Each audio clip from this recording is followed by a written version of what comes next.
주님은 소수의 사람을 제자로 부르시고 새 이름을 더하여 주셨습니다. 우리는 옛 이름이 아닌 새 이름으로 사는 그리스도의 사람이며 제자입니다. 우리는 주님과 함께하며 전도도 하며 귀신을 내쫓는 권능을 주시려고 부름을 받아 그리스도의 제자라는 새 이름으로 사는 사람들입니다. 그리스도의 사람이면 누구나 말씀과 복음 증거와 영적 권능으로 하나님이 우리와 함께하는 사실을 누리면서 살 수 있습니다. 왜냐하면 하나님이 그것 때문에 원하여 부르셨기 때문입니다. 하나님은 세상 모두가 주님이 누구이신지를 알고 믿어 구원받기를 원하십니다. 예수가 그리스도이심을 알고 믿어 구원받기를 원하셔서 여러 가지 일들을 행하시면서 자신을 알리셨습니다. 주님은 죄를 사하는 근세가 있으며 의인을 부르러 온 것이 아니라 죄인을 부르러 왔으며 혼인잔치의 신랑으로 안식일의 주인으로 오셨다고 마가복음 2장에서 보여주었습니다. 주님은 죄인을 불러 죄를 사하시고 어렵게 하여 그 안에서 참 안식을 얻게 하시는 모든 문제 해결자 그리스도이십니다. 그런데 사람들은 주님을 그리스도로 알아보지 못했습니다. 주님의 친족들은 주님을 미친 사람이라고 생각했습니다. 바리새인 서기관들은 바알세불, 귀신의 왕이 들렸다고 했고 주님이 하시는 모든 일이 귀신 들려서 하는 일이라고까지 했습니다. 주님을 인생 모든 죄의 문제를 해결하시고 하나님 만나게 하시는 그리스도심을 믿는 게 아니라 도리어 바알세불로 귀신의 왕으로 취급했습니다. 기가 막힌 일이죠. 이 말을 들은 주님은 나라나 집이 서로 분쟁하고 싸우면은 망하는 것처럼 귀신의 힘을 빌려서 귀신을 쫓아내면 망하는데 어찌 사단이 그렇게 하겠느냐 하고 비유를 들어서 증거했습니다. 그러면서 절대로 용서받지 못하는 죄, 영원한 죄를 이야기했습니다.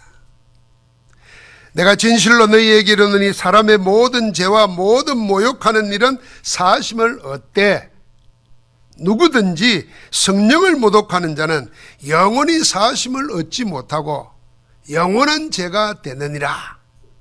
오늘 3장 28절 29절에 그렇게 말씀했습니다. 아마 주님이 하신 말씀 중에 가장 충격적인 메시지입니다. 다 사하심을 받는데 절대로 영원히 사하심을 받지 못하는 죄가 있다. 그게 성령을 모독하는 죄다 그랬습니다.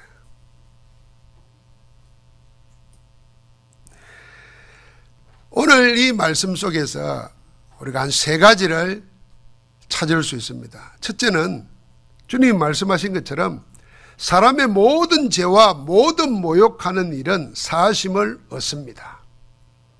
쉽게 말하면 무슨 짓을 해도 하나님께서는 그리스도를 통해서 다 사해 주십니다. 사람들은 인생을 살면서 겪게 되는 모든 실패와 저주, 재앙과 고통, 그리고 그러는 죽음 등의 원인에 대해서 제각각 다른 이유와 핑계를 댑니다. 돈이 없어서 그렇다, 빽이 없어서 그렇다, 시대를 잘못 만나 그렇다, 몸이 건강하지 못해서 그렇다, 별의별 이유들과 핑계를 다 댑니다. 그러나 하나님은 성경을 통해서 우리 인간이 당하는 모든 저주와 실패, 고통, 멸망의 원인에 대해서 분명하게 한마디로 말합니다. 죄 때문이다. 인간이 당하는 모든 불행의 원인은 죄, 하나님 떠난 죄에서 비롯되었다고 말씀하십니다. 로마서 3장 23절에 모든 사람이 죄를 범하였음에 하나님의 영광에 이르지 못하더니 로마서 6장 23절에 죄의 싹은 사망이라 그랬습니다. 나라가 잘못하거나 집안이 잘못하여 불행한 게 아닙니다. 능력이나 배경이 없어서 내가 실패하는 것도 아닙니다. 타고난 팔자나 못된 습관 때문에 일이 안 되는 것도 아니라는 것입니다. 죄가 사람을 실패시키고 저주와 고통당하게 인생을 망하게 한다는 것입니다. 사람이 자기 행위로 짓는 죄 이전에 모든 죄의 원인이 된 죄, 하나님 떠나 사단에게 속하여 죄를 지을 수밖에 없는 죄, 창세기 3장의 원죄가 인간을 근본적으로, 나를 근본적으로 실패시킨다는 것입니다. 이 원죄가 사람의 모든 불행의 영적 배경이 되고 사단은 이걸 이용하여 사람을 죄로 몰아넣고 망하게 만듭니다. 여러분, 지금도 우리가 생각해야 돼요. 뭐가 안 될 때 순간적으로 드는 생각이 뭡니까? 아이고, 내가 사람을 잘못 만나가지고, 아이고, 내가 그렇게 핑계댑니다. 그 스스로 속이는 거예요. 창세기 3장의 원죄가 우리를 실패시키고 우리를 절망 가운데, 불신앙 가운데 몰아넣는 겁니다.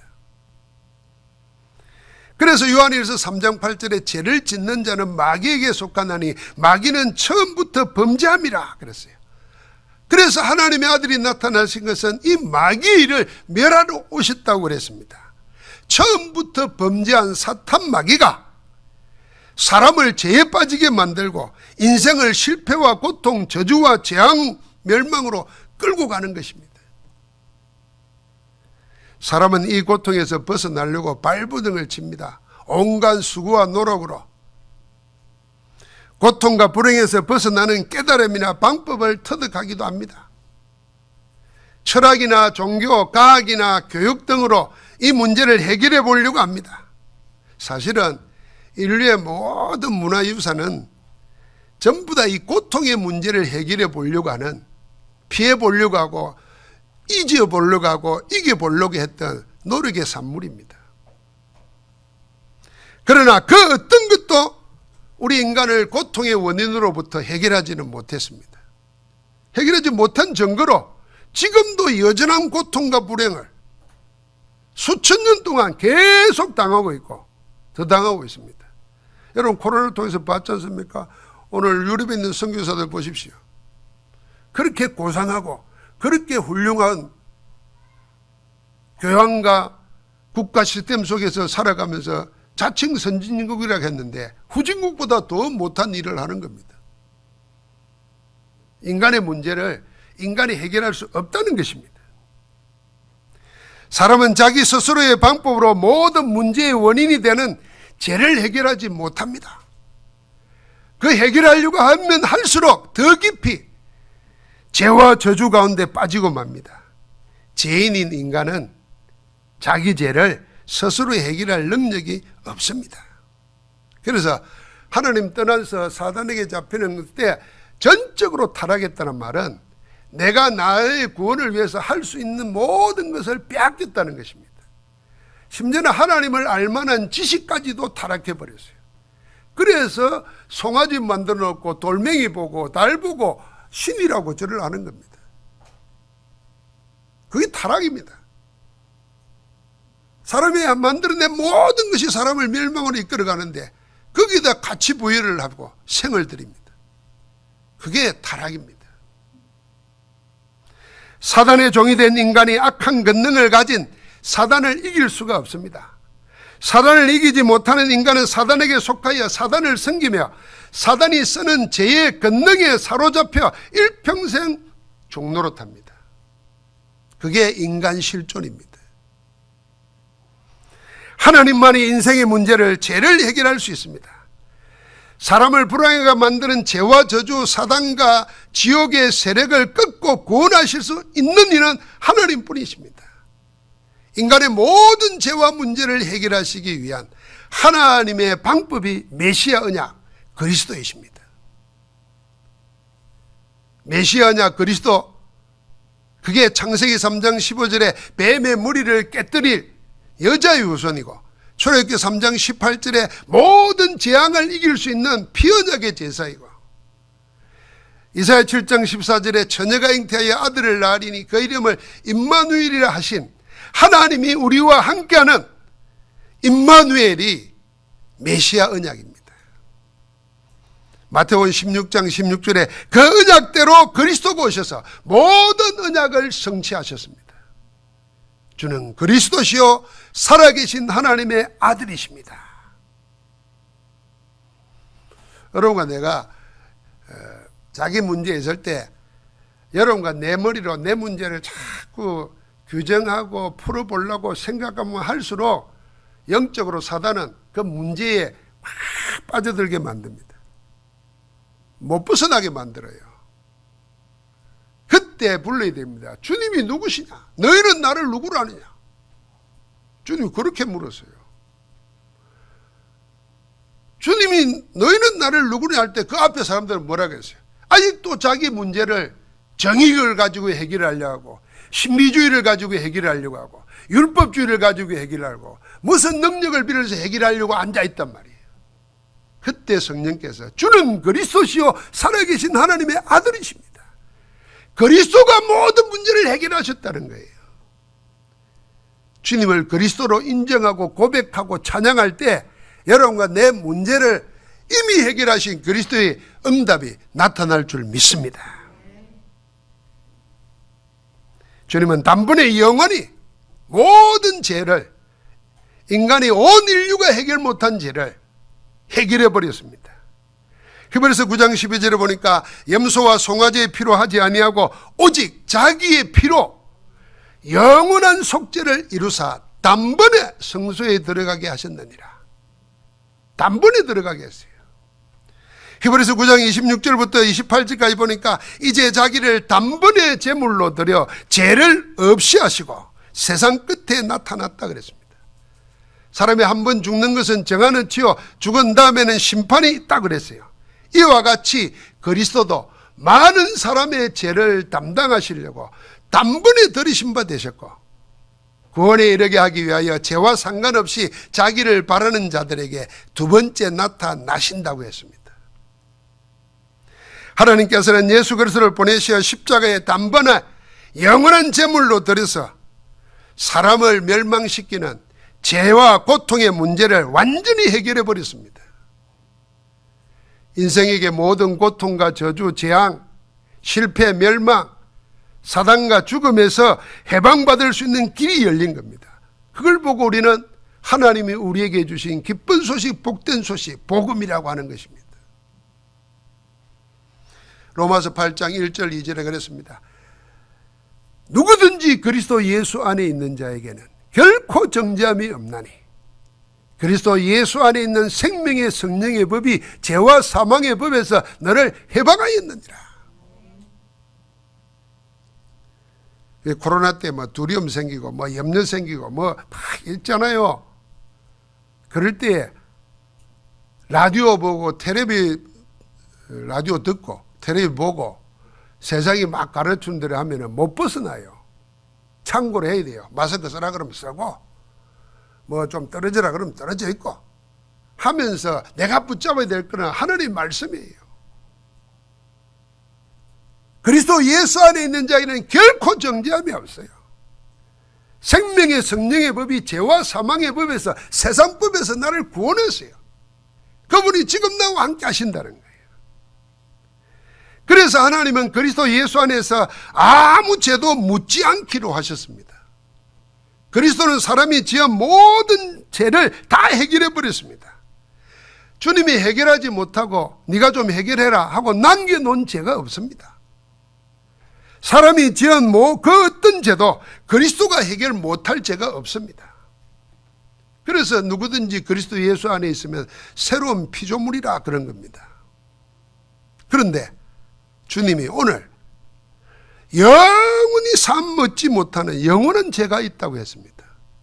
자, 사람의 모든 죄와 모든 모독하는 일은 사하심을 받지만은 요 한 가지, 이거는 절대로 영원히 삶 받지 못하는 영원한 죄라 그랬습니다. 그 죄가 뭐죠? 성령을 모독하는 죄입니다. 성령을 모독하는 죄는 영원한 죄가 되어서 영원한 사하심을 받지 못한다고 했습니다. 성령을 모독하는 죄가 뭡니까? 어떤 죄가 성령을 모독하는 겁니까? 그걸 이해하기 위해서 두 가지 말씀, 두 군데 말씀을 생각해야 됩니다. 히브리서 6장 4절부터 6절과 히브리서 10장 28절 29절에 보면은 이런 말이 나옵니다. 히브리서 6장 4절부터 6절에 보니까 한번 빛을 받고 하늘의 은사를 맛보고 성령에 참여한 바가 되고, 말하면 은혜 받고 구원받았다는 말이죠. 하나님의 선한 말씀과 내세의 능력을 맛보고도 타락한 자들은, 그랬어요. 아니 어찌 이럴 수가 있단 말이에요. 빛을 받고 성령에 참여한 바 되고 선한 말씀과 내세의 능력을 맛보고, 그랬어요. 타락한 자들은 다시 새롭게 하여 회개할 수 없나니 이는 그들이 하나님의 아들을 다시 십자가에 못 박아 드러내놓고 욕되게 함이니라, 그랬습니다. 누가 어떤 장로님이 이것 때문에 저한테 물었어요. 좀 배운 사람, 돈도 좀 있는 사람인데 예수를 영접했는데 이제 성경 공부를 하다가 보니까 그런 사람은 다 그리스도가 모든 문제 해결하셨다, 하나님의 성령 우리와 함께 하신다, 아무것도 염려하지 말라, 뭐 이런 말 붙잡고 살아야 되는데 사단이 다 이 말을 읽게 만들었다는 거예요. 이게 뭡니까? 이거 받고도 타락하면 그러면 구원 받고도 구원 없어질 수 있는 거네요. 이게 뭡니까? 막 그러면서 이제 윤리적인 거 다 드러낸 거예요. 목사가 죄짓는 거, 장로가 사기치는 거, 이게 이런 거 아닙니까? 뭐 이렇게 묻는 거예요. 그래서 장로님이 그 사람을 양육하다가 저한테 물어봤더라고요. 평소에는 가만히 있다가 그런 특별한 경우를 당해서 예를 들면서 물어보면 여러 가지를 생각해야 되잖아요. 그러니까 오늘 말씀이 답이에요. 그 다음에 똑같은 게 하나 있어요. 히브리서 10장 28절 29절 보니까 모세의 법을 폐한 자도 두세 증인으로 말미암아 불쌍히 여김을 받지 못하고 죽었거든. 자, 모세의 율법을 어기면은 정인 두세 사람만 있으면은 그 자리에서 돌로 들어 죽일 수 있어요. 그렇게 죽었는데 하물며 하나님의 아들을 짓밟고 자기를 거룩하게 한 언약의 피를 부정한 것으로 여기고 은혜의 성령을 욕되게 하는 자가 마땅히 받을 형벌은 얼마나 더 무겁겠느냐, 너희는 생각해라. 아니 율법 어기고도 두세 사람 정인이 있으면 돌 맞아 죽는데 하나님의 아들을 욕되게 하고 성령을 모독하면 그 살겠느냐, 그 말입니다. 이 두 말씀을 연결시켜서 오늘 주님이 하신 말씀과 함께 보면은 성령을 모독하는 영원히 사하심을 받지 못하는 죄는 두 가지라고 설명할 수 있습니다. 그 첫 번째가 예수가 그리스도이심을 부인하는 죄, 그게 성령을 모독하는 죄입니다. 쉽게 말하면 예수는 믿는데 예수를 그리스도로 안 믿어요. 그게 성령을 모독하는 죄입니다. 예수 믿는다고 하면서 예수님이 그리스도라는 것을 인정 안 해요. 그게 성령을 모독하는 겁니다. 그리스도로 모든 죄를 사하셨고 지금도 모든 문제를 해결하시고 우리와 함께 하신다는데 나는 다른 걸로 해결을 얻으려고 그래. 그게 성령을 모독하는 겁니다. 무슨 말이죠, 사실. 여러분 이 말씀 기억합니까? 고린도전서 12장 3절을 보니까 아무도 성령이 아니고서는 예수를 주라 신하지 못한다 그랬어요. 그러니까요, 예수님이 하나님의 보내신 자로 우리의 죄를 해결하신 그리스도로 알고 믿고 영접하는 것은 여러분과 나의 지식이나 경험이나 어떤 감동이 아니라 하나님의 성령께서 알고 믿고 고백하게 만드는 하나님의 일이라는 것입니다. 예수를 주라고 신에서 구원받는 것은 하나님이 여러분과 내게 하신 일이에요. 그런데 예수님을 그리스도로 인정하지 않는 것은 자기의 이성이나 경험이 아니라 성령의 역사가 없기 때문 아닙니까? 그래서 우리가 때를 기다리는 거죠.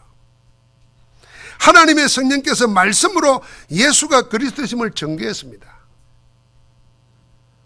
요한복음 20장 31절에 보니까 오직 이것을 기록하면 너희로 예수께서 하나님의 아들이심 그리스도이심을 믿게 하려 함이라. 또 너희로 믿고 그 이름을 힘입어 생명을 얻게 함이라 그랬습니다. 자, 이처럼 하나님은 성경을 통해서 예수가 그리스도라는 진리를 말하는데도 성경을 읽지도 듣지도 믿지도 않는다는 것은 성령과 성령의 역사를 부인하는 겁니다. 그래서 예수님을 그리스도로 믿지 않는 것이 예수 그리스도를 부인하는 성령을 모독하는 영원한 죄가 됩니다. 사람이 마음과 생각, 행위로 짓는 다른 모든 죄보다 더 중한 영원한 죄가 뭐냐? 예수를 그리스도로 믿지 않고 부인하는 죄입니다. 예수님은요, 창녀도 용서했어요. 함께 했어요. 현장에서 가늠하다 잡혀온 여자도 용서했어요. 살인자까지도 네가 오늘 나와 함께 낙원에 있으리라 용서했어요. 사람이 짓는 모든 행위의 죄, 하나님이 그리스도 안에서는 다 없는 걸로 단번에 영원한 속죄를 그리스도를 통해서 받으시고 끝내버리셨어요.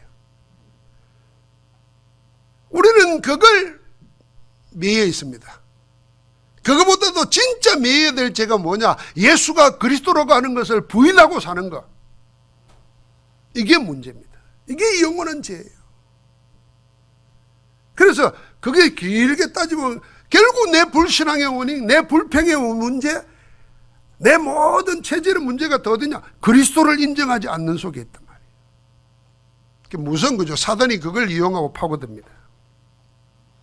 그리고는 뭡니까? 예수 그리스도 아닌 다른 자기만의 그리스도를 찾습니다.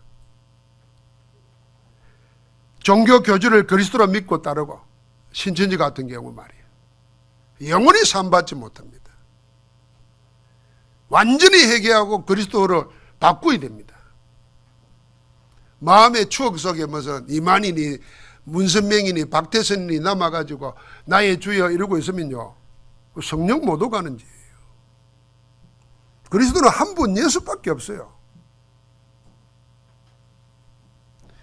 신비한 경험을 구원의 길인 양 생각하는 것은 전부 다른 틀린 그리스도를 찾는 우상숭배입니다. 그리스도가 아닌 다른 틀린 그리스도를 찾는 행위가 가장 큰 죄인 영원한 죄, 성령을 모독하는 죄입니다. 두 번째로 성령을 모독하는 죄는 뭔가? 예수 그리스도께서 행하신 일을 마귀의 일이라고 폄훼하는 것, 모독하는 죄입니다. 오늘 이거 예수님이 능력과 기적을 행하니까 뭐라 그럽니까? 저 귀신 들려서 그렇다고, 귀신의 왕의 힘을 빌려서 그렇다고, 성령의 역사를 인정 안 하는 겁니다. 주님을 보고 바알세불이라고 하고 하나님의 성령께서 하시는 일을 마귀의 일이라고 하였습니다. 세상 모든 죄는 그리스도께서 이미 다 해결하셨습니다. 다른 모든 죄를 그리스도께서는 다 해결하셨어요. 결코 정죄함이 없다 그랬어요. 그런데 영원히 삼심받지 못하는 성령 모독하는 죄가 있다고 했어요. 예수가 그리스도인 사실을 부인하고 성령이 하시는 일을 마귀 일이라고 폄훼하는 것, 영원한 죄가 되어 영원한 멸망으로 끌고 갑니다. 그래서 성경은 성령을 근심하기도 말고 에베소서 4장 30절, 소멸하지도 말라 데살로니가전서 5장 19절, 그리고 로마서 8장 26절에는 성령이 탄식한다고까지 했습니다. 왜 그렇게 했어요? 예수가 그리스도라는 것을 믿게 하는 것도 성령의 역사요. 여러분과 내가 그리스도의 능력 믿고 기도하면서 병 낫고 기도하면서 응답받고 한 증거 얻는 것도 성령의 역사인데, 그걸 성령의 역사라고 인정 안 하고 자꾸 폄훼시키는 것, 그게 성령을 모독하는 죄입니다. 여러분과 내 마음속에 예수 그리스도 모든 문제 해결하시고 지금도 살아계시고 하나님 자녀의 기도를 반드시 들으신다. 그때 성령께서 역사하시고 치유도 하시고 문을 여신다. 이게 믿어지고 문제 올 때 기도 속에 들어가야 되는데, 말은 믿는다고 하는데 문제 오면은 뭘 속여요? 그 사건에 묶여버리고 자꾸 인본주의 찾고, 이게 성령에 모독하는 거예요. 내게 하나님의 역사 일어난다는 걸 믿고 기도 속에 들어가야 되는데 안 믿는 거예요. 인본주의 오맘때만 거 다 하면서 하나님의 말씀 붙잡고 집중하지를 않는 거예요. 아나니아 삽비라 보십시오. 누가 강요한 것도 아닙니다. 헌금 내라고. 땅 팔아서 내놔라 강요한 것도 아니에요. 그런데 거짓말을 합니다. 아무렇지도 않게. 아무 사람도 모르는데 하나님의 성령은 안 속습니다. 그래서 베드로를 통해서 아나니아를 꾸짖습니다. 꾸짖을 때 뭐라 그런지 아십니까? 아나니아야 어찌하여 네가 나를 속이느냐 이래 안 했어요. 사탄이 네 마음에 가득하여 성령을 속이고 땅값 얼마를 감췄느냐는 거예요. 행위는 나중입니다. 이미 아나니아와 삽비라 마음속에 사탄이 가득했어요. 뭐가 가득해야 될 마음입니까? 성령으로 충만해야 될 마음에 사탄이 가득했어요. 그러니까 뭐합니까? 속이는 거예요. 성령을 속이는 거예요. 세상의 모든 죄보다 더 중요한 영원한 죄가 사탄에게 마음을 빼앗겨버리고 성령을 속이고 성령을 모독하는 겁니다. 사탄은 예수가 그리스도이심을 믿지 못하게 합니다. 그리스도를 믿지 못하게 하려고 마음을 장악해서 그리스도를 증거하는 성경을 읽지도 듣지도 못하게 만듭니다. 여러분, 내가 생전 자고 일어나서 하나님 말씀 안 보는 사람의 말씀 읽으면요, 성령의 역사 가운데 사단이 도망갑니다. 두려워합니다. 여러분, 내 마음속에 눈을 뜨자마자 찬양을 듣고 말씀을 들으면서 기도하는 거기에요, 흑암이 떠나는 겁니다. 잠을 자고 일어나서 태산 같은 한숨을 쉬고 염려하고 어쩌고 하면 사탄이 마음을 장악해버립니다. 그리스도를 전가하는 메시지를 사단이 장악하고 못 듣게 만듭니다. 그래서 하나님의 말씀을 갈급해하지 않고 계속 자기 길을 만족시켜줄 그런 메시지를 찾고 그런 메시지를 하고 그런 메시지에 길들이게 만듭니다. 복받아 그러면 아멘 하고. 솔직히 말해서요, 목사가 복 줄 수 있어요. 복 받아라 그럼 무슨 말 못하십니까? 또 심지어는 그런 말까지 안 하십니까? 주는데 못 받으면 지쳐 주시고 나는 믿지야 손해볼 거 없다, 이런 식으로 되면 안 되잖아요. 하나님의 말씀은 언약 중심으로 붙잡아야 되는 건데, 그런데 우리는 자꾸 나를 만족시키고 심지어는 나를 위로해주고 뭐 세상에 하도 각박하다 그러니까 뭐 치유 샀고 또 힐링 샀고 하니까 교회까지 와가지고 나를 좀 힐링해주고 나를 좀 자꾸 이런 것을 찾아요. 그런 거 제일 잘하는 사람이 누군지 압니까? 사기꾼들입니다. 안 이쁘다 이쁘다 그러고 내가 만난 여자 중에 최고다 그러고 순 도둑놈들이에요. 그래가지고 다 빼먹고 도망가고 헌시장처럼 버리고. 우리가 하나님의 말씀을 사단은 그렇게 듣게 하는 겁니다. 성경과 하나님의 말씀을 붙잡으면 분명히 성령의 역사인데 그걸 못 듣게 하는 거예요. 마음을 가득 차가지고. 그래서 그 마음을 장악하는 영적인 역사, 지금 성령께서 하시는 하나님의 역사를 모르게 합니다. 아무것도 염려하지 말고 오직 기도와 간구로 너희 구할 것을 하나님께 아뢰라 그러고 성령 충만함에 모든 것이 따라온다는데도 성령 충만을 안 구하고 육신적이고 세상적인 것만 자꾸 구합니다. 여러분, 병 낫고 싶습니까? 병 낫게 해주세요. 그 기도하는 시간에 하나님 내 영을 성령으로 충만케 하옵소서. 두려움 염려 해결해 보려고 무슨 조용한 음악을 듣고 명상하라고 하지 마세요. 한 가지 기도하면 됩니다. 성령 충만케 하옵소서. 내 허전하고 허무한 심령 속에 하나님의 성령의 역사가 일어나면은 성령께서 우리를 인도하십니다. 평안을 주십니다. 세상이 주는 것과는 다른 평안을 주십니다. 그런데 자꾸 우리는 딴 거 찾는 거예요. 말씀하고 반대로.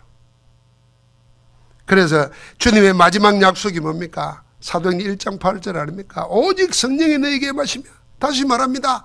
여러분과 내 약한 것, 모자라는 것, 시대가 어려운 것, 죽을 수밖에 없는 위기 속에 있는 것, 주님이 다 하십니다. 그래서 그 모든 상황을 뛰어넘는 거 하나 주셨는데 오직 성령이 너희에게 마시마. 그렇습니다. 하나님의 성령이 내게 임하시면 하나님의 권능이 나타나고 세상 살릴 수밖에 없는 증거가 오게 되어 있는 겁니다. 그래서 정인으로 세우시려고 지금 우리를 하나님이 이렇게 인도하고 계시는 겁니다. 그런 응답 누리고 살기를 주의 이름으로 축복합니다. 죄가 뭡니까? 죄는 형태가 없습니다만은 죄는 근세와 권능을 가지고 있습니다. 그래서 사도 바울이 고백했지 않습니까? 내 마음에 다른 두 법이 있어가지고 하나님의 것을 원하는데 다른 법이 나를 끌고 간다는 거예요. 오라 나는 공고한 사람이라 탄식했습니다. 이 눈에 보이지 않는 죄와 권능이 뭐냐면 눈에 보이는 거로 나타나는 것이 육신과 세상과 사탄입니다. 그래서 사단의 삼일체가 뭐냐면 육신과 세상과 사단이에요. 사단은 세상 사는 우리에게 육신적인 걸 가지고 미혹하고 속입니다. 그래서 신앙생활을 해도 영적인 신앙생활을 하지 않고 육신적인 거 자꾸 잡고 육신적인 것에 시험 들고 그 이기는 길이 뭐냐? 성령 충만입니다. 하나님은 그리스도 예수 안에서 사랑하는 그의 자녀된 우리에게 주신 영원한 선물이 있습니다. 그게 성령이십니다. 하나님은 성령으로 그리스도와 우리를 연결하십니다. 성령으로 하나님 나라를 누리게 하십니다. 성부 하나님과 성자 예수 그리스도는 지금도 성령으로 우리와 함께 하십니다. 그래서 예수 그리스도를 영접할 때 여러분과 나에게 최고의 복 선물을 주시는데 그게 하나님의 자녀의 신분과 권세인데 그 내용은 성령의 내주와 성령의 인도와 성령의 역사입니다. 예수를 그리스도로 영접할 때 하나님의 성령이 우리에게 선물로 주어집니다. 하나님은 한 분이시고 예수 그리스도 한 분이시지만 영은 모든 곳에 함께 하시고 있습니다. 그래서 너희가 하나님의 성전인 것과 하나님의 성령이 너희 안에 계시는 것을 알지 못하느냐 그랬어요. 그 말은 함께 하신다는 거 아닙니까? 또 다른 보혜사를 너희에게 주리니 너희 속에 계시며 너희와 함께 영원히 함께함이라 그랬어요. 할렐루야. 그래서 여러분 나는 어떤 사람이야? 성령의 사람이에요. 성령 내주를 믿어야 됩니다. 기도할 때요 내 영이 있잖아요. 내 영이 영으로 기도해야 됩니다. 내 영이 자꾸 육신적인 것만 기도하면 안 되잖아요. 그게 뭔가 하나님의 성령이 내 안에 계신다는 걸 알아야 돼요. 어떤 과학을 공부한 신학자가 이런 말을 했어요.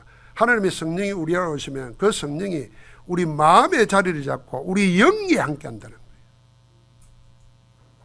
그래서 그 성령의 인도를 받고 충만해지면 여러분과 내 마음과 생각이 달라진다는 거예요. 내 영이 실제로 나타나요. 자, 그리 될 때 이게 모든 신경세포를 통해서 연결돼 가지고 우리 온 몸 전체에 하나님의 영의 역사가 있다는 거예요. 여러분은 뇌의 문제생이 뭡니까? 산소가 뇌에 공급 안 되면 금방 우리는 반신불수 돼버립니다. 산소가 눈에 보이지 않잖아요. 영인 것도 마찬가지입니다. 하나님의 성령이 우리의 모든 곳에 역사하는 거예요. 그리 하겠다고 우리에게 성령을 선물로 주신 거예요. 그 성령이 우리 안에서 어떻게 하느냐? 요한복음 14장 26절 27절 16장 13절을 보니까 우리를 진리 가운데로 인도한다 그랬습니다. 내가 너희에게 말한 모든 것을 생각나게 할 뿐 아니라 진리 가운데로 인도한다 그랬어요. 그래서 갈라디아서 5장에 보니까 성령의 소욕이 있어요. 육체의 소욕을 거스르는 성령의 소욕이 우리에게 열매를 맺게 하신다는 거예요. 넉넉히 이기게 하십니다. 그 성령은 그냥 있는 정도가 아니고 능력으로 역사하고 계십니다. 그래서 우리 안에서 행하시는 일은 누구시냐? 하나님이시니. 하나님의 자녀 그리스도의 사람은 새 이름으로 사는 제자들입니다. 새 이름으로 사는 제자들은 모든 일, 주님께 예배하고 찬양하고 헌금하고 기도하고 심지어는 현장에서 전도하고 심지어는 여러분 내 가정에서 사업처에서 경제생활하는 일반 생활 모든 것도 전부 다 뭐해서 하라고 하느냐? 그리스도 예수 안에서 성령으로 하라고 하십니다. 할렐루야. 우리 안에 가시는 성령으로 하나님을 우리는 예배합니다. 하나님은 성령으로 우리에게 말씀하십니다. 우리가 성경을 읽고 묵상하고 기도할 때 성경을 기록하신 성령께서 우리 안에 거하시는 성령으로 역사해서 깨닫게 하십니다. 그 말씀이 깨달아지고 그 말씀이 역사할 때 우리는 치유의 역사가 일어납니다. 새롭게 됩니다. 그 은혜로 우리 안에 함께 거하시는 성령으로 우리는 하나님께 기도합니다. 조금 전에도 말했죠. 우리 동기와 욕심으로 구하는 육적인 기도는 허망하지만은 하나님의 성령께서 우리 안에서 영으로 간구하시는 기도 반드시 응답됩니다.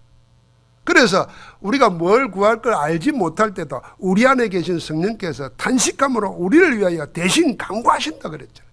그걸 믿어야 돼요. 그래서 말할 필요도 없어요. 사실은 답답할 때 내 안에서 성령께서 탄식한다는 것을 바라봐야 돼요. 야, 내 영혼이 이리 되면 어떻게 되겠나. 주님이 탄식하시는 걸 알면요, 내 속에서 내 영이 주님과 함께 탄식하며 기도하게 됩니다. 이 좋은 말인지 나쁜 말인지 모르는데 세상 사람들은 좋다 그러니까 철학의 대가가 소크라테스 아닙니까? 소크라테스가 자기 말은 아니지만은 유명한 데 써져 있는 말을 자기 철학의 하두로 삼았잖아요. 네 자신을 알라 그랬잖아요. 사람이 자기를 모르고 있다는 거예요. 그러면서 하는 말이 그 말이잖아요. 나는 내가 모른다는 것은 아는데 사람들은 자기가 모르고 있다는 것도 모르고 있다는 거예요. 그래서 그거 알게 하는 게 교육이라. 그걸 생각하다가 우리 경상도 사람들은 그리에 점잖게 말하면 못 알아듣는데, 알아들으면 네 꼬라지를 알아라 그 말입니다. 영적으로 내 꼬라지를 봐야 돼요. 맨날 죄에 끌려가고 세상에 끌려가고 한 번도 못 알고 맨날 내 육신적인 끌려다니고 성령이 내 안에서 탄식하며 간구하시는 거예요. 그러니까 내가 딴 말 할 필요도 없어요. 주여 불쌍히 여겨 주옵소서. 나면서 안전병이 되다가 소경거지 되다가 전부 다 보십시오. 절대 운명을 타고난 사람들이에요. 그러니까 주님 앞에 가서 뭐 다른 말 했더니 주여 나를 불쌍히 여겨서 그 말 한마디밖에 안 했어요. 즉 자기를 불쌍히 여김을 받아야 될 자를 아는 것은 진정한 은혜를 구하는 사람입니다. 우리는 내가 뭘 구해야 될지를 모르고 맨날 세상 사람들이 구하는 돈, 건강, 행복, 사랑 주님 안에 다 있는 줄 믿습니다. 우리 안에서 능력으로 역사하시는 성령으로 우리는 복음을 전가합니다.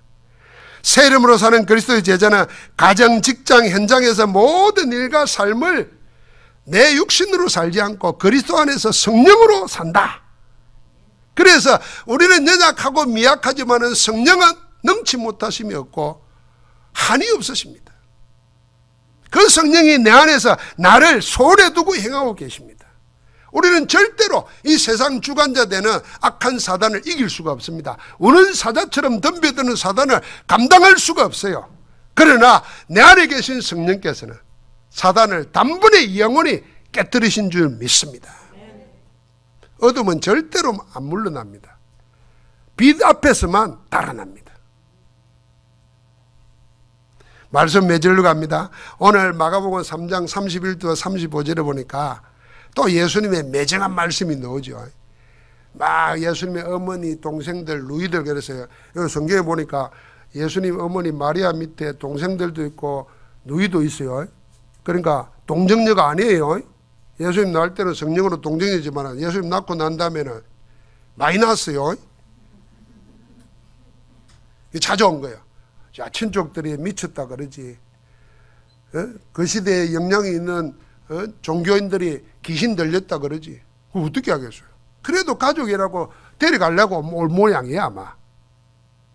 그러니까 이제 사람들이 선생님 밖에 예수님의 어머니와 형제들과 누이들이 왔습니다. 예수님이 단호하게 말했습니다. 누가 내 어머니고 형제고 누이냐? 누구든지 하나님의 뜻대로 행하는 자라야 내 형제요 누이요 어머니니라. 여러분 누구든지 그랬어요. 누구든지 말은 하나님 나라의 가족은, 예수 그리스도의 영원한 가족은 혈육으로만 되는 게 아니라는 거예요. 하나님의 뜻으로 예수 그리스도의 영원한 가족이 되는 겁니다. 그러면 하나님의 뜻이 뭡니까? 주님이 직접 말했어요. 요한복음 6장 38절부터 40절에 보니까 내 아버지의 뜻을 행하려고 내가 왔다. 내 뜻이 아니다. 그러면서 뭐라 그러십니까? 내 아버지의 뜻은 아들을 보고 믿는 자마다 영생을 얻는 이것이니 내가 마지막 날에 다시 살리리라. 하나님의 뜻은 분명합니다.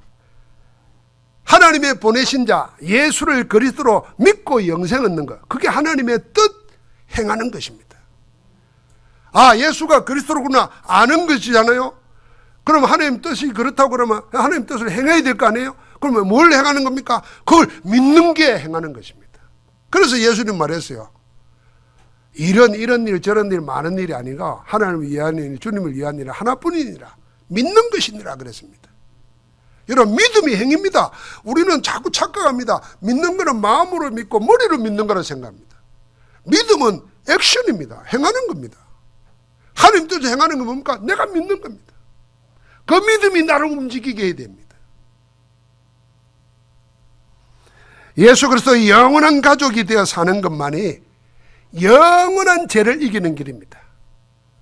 영원히 사하심받지 못하는 죄가 있다 그랬어요. 성령을 모독하는 거 그랬어요. 예수를 그리스도로 인정하지 않는 것, 부인하는 것, 성령의 역사를 등한시 여기고 소홀히 여기고 성령의 역사를 귀신의 역사로 폄훼하는 것, 더 깊이 말하면 우리 자신들이 성령의 역사를 안 믿고 육신 구하고 사는 것, 이길 수 있는 길이 뭐 있겠습니까? 없습니다.